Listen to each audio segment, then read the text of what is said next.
আজকে কোয়েল পাখি রান্না করব।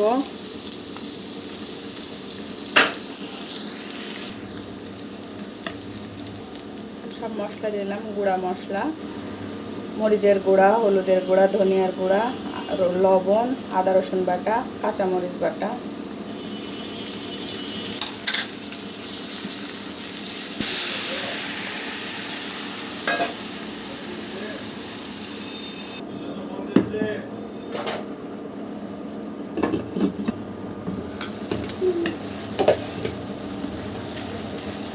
মশলা একদম তেল উপরে ভেসে উঠছে, ভুনা করা হয়ে গেছে মশলা।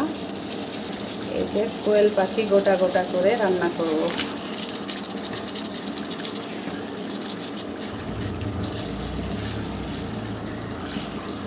বাবা, তুমি রান্না করবা? কেন? মা রান্না করলে তুমি খাবা না? কোয়েল পাখি রান্না কমপ্লিট। জিরার গুঁড়া দিয়ে নামাই নেব। একটু মেশাই দিই জিরার গুঁড়াটা। মিশতেও চায় না, গোটা গোটা হয়ে আছে কেউ কারো গায়ে। আল্লাহ হাফেজ, সবাই ভালো থাকেন। আমার রান্না কমপ্লিট।